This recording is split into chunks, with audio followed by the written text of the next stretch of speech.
नदिया कस पानी लबालब है रे, तुरी दीवानी चकाचक है रे, कौन लागो सैया बनाही कतो दीवाना है पाछू परे है, अभी ये कौन ला फसाही कतो दीवाना है पाछू परे है, अभी ये कौन ला फसाही।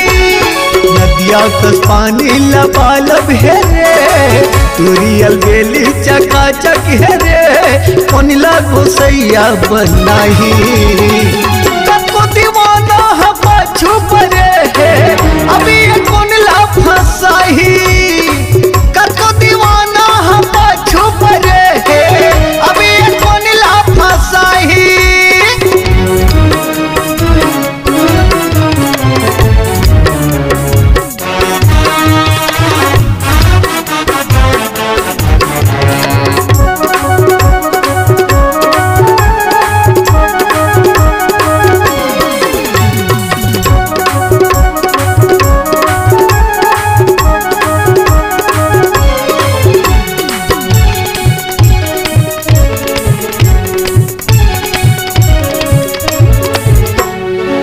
देखा तो रेला तुरी मटमटी ही चेहरा कैसन सजाए है, अभी आवते है ब्यूटी पार्लर ले टेपरा मका जरे अंजाए है।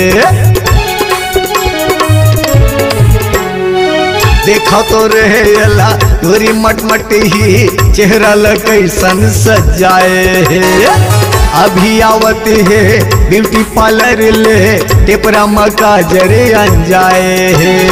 अपन छैहाला देखत रेंग गोरी, जैसे लागत हावे बम्बे के गोली, काकर ऊपर फूटी जाही कतो दीवाना है पाछू परे है, अभी ये कौन ला फसाही कतो दीवाना है पाछू परे है, अभी ये कौन ला फसाही।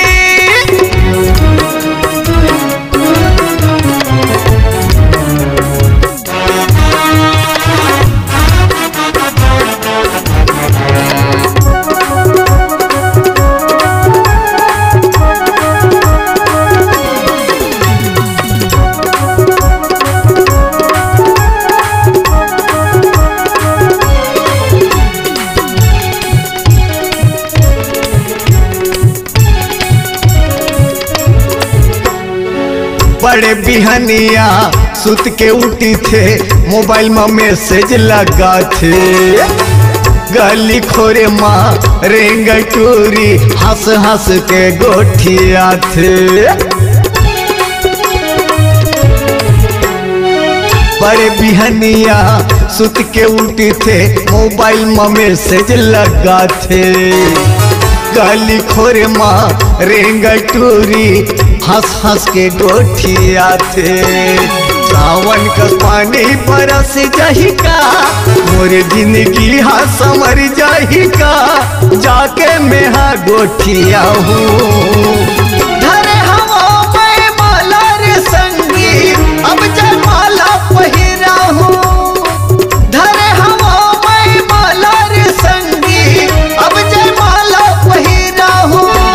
सावन का पानी बरस जाही का, और जिंदगी हा संवर जाही का, जाके मैं हा गोठिया हूँ।